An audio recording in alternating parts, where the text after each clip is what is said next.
على 3 دفعات. مع الهاتف اللواء صبري سراج عضو مجلس اداره نادي الزمالك. سياده اللواء مساء الخير يا فندم. مساء النور، اهلا استاذ محمد. براي حضرتك في هذا الخبر؟ لا ده خبر انا بستغرب. اولا ولا كلمه فيه مظبوطه. نعم. يعني خبر غير صادق تماما يعني ومختلق. نعم. ان كل اللعيبه كل واحد استلم الشيك بتاعه راح صرفه. لا في اساءه اولا لنادي الزمالك واساءه للاعبين نفسهم. نعم. يعني حضرتك بتؤكد ان مفيش لاعب له مستحقات؟ يعني حضرتك بتؤكد ان مفيش لاعب لسه يعني امبارح انا كنت في النادي وسائل نعم. على الموضوع ده. كل واحد فيهم خد شيك راح صرفه.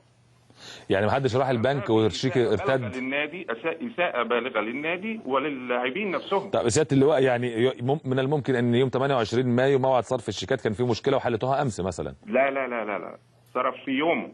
يعني لم يحدث ان في حد راح بشيك وارتد خالص.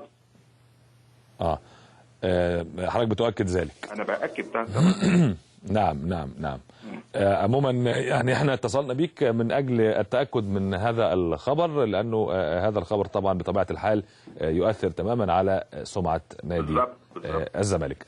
سياده اللواء، حضرتك تعلم ان هناك ازمه حاليه ما بين الكابتن حسام وكابتن ابراهيم حسن وبين الكابتن ابراهيم يوسف عضو مجلس الاداره. الى اي شيء وصلت هذه الازمه؟ لا انا ما فيش ازمه ولا حاجه.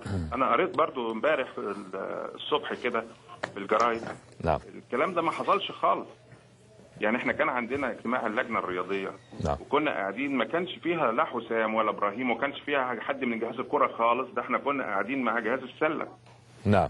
فاذا الخبر نازل ان كابتن ابراهيم ساب اجتماع الكوره ونزل. ده هنا خبر غير صحيح بالمره.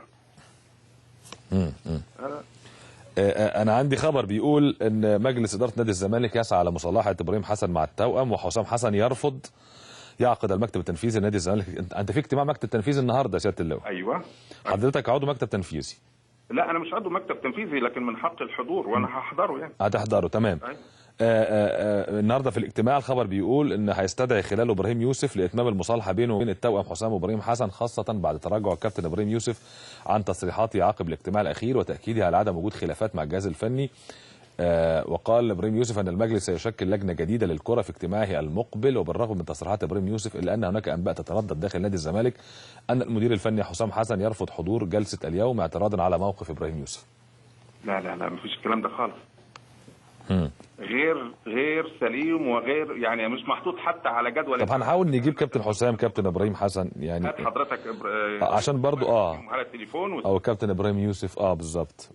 حضرتك بتنفي كل تلك الامور؟ لا ده كلام مش مظبوط بالمره. ممكن يكون في اختلاف في وجهات نظر، يعني ده وارد. لا حتى ما قعدوش مع بعض اصلا. يعني كابتن ابراهيم يوسف وكابتن حازم امام هم معنيين بكره القدم في المجلس زي ما نعرف. مظبوط. بس طب كابتن حسام لما جاي يناقش خطه الفريق في الموسم الجديد حضرتك هيناقش مين؟ اللي بيقول فيه الخبر ان هو كان في اجتماع لجنه الكوره مع جهاز الكوره. ده كان الكابتن ابراهيم يوسف قاعد معانا احنا اللي هي اللجنه الرياضيه. تمام، لكن ممكن يكون كان في موقف لجنه الكوره. سياده اللواء ممكن يكون كان في موقف اخر غير هذا الاجتماع اللي تقصده. لا ما حصلش. اما الكابتن حسام وكابتن ابراهيم لما بيجي يحطوا الخطه بتاعه الموسم الجديد واللاعبين الجدد واللي هيستغنى عنهم النادي والكلام ده، أيوه. بيعرضوه على مين؟ مش بيعرضوه على مفترض كابتن ابراهيم يوسف؟ كابتن حازم حضرتك على اليوم، انتوا بتتكلموا على حدث حصل اول امبارح تقريبا. انا ما بتكلمش على اليوم تحديدا، لكن هناك اختلافات بالفعل في وجهات النظر. ما حصلش، ما فيش. اذا كان هناك اختلافات دي احنا بنتناقش في الكوره. لما يجي يتقدم باي شيء لمجلس الاداره لابد ان احنا نناقشه. احنا ما بناخدوش بامر مسلم بيه. ده شيء طبيعي.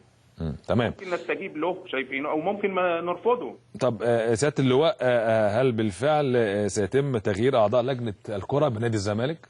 غير وارد بالمره، وما حدش طرح الموضوع ده بالمره. ربما طرح في غير وجودك يعني. ممكن، والله ممكن. لكن لم يصلك اي معلومات عن هذا الامر؟ لا خالص. تمام. طب هل حضرتك كنت شريك في معرفة الصفقات الجديدة أو اللاعبين الذين سيستغنى عنهم؟ لا أنا دي مش شغلتي.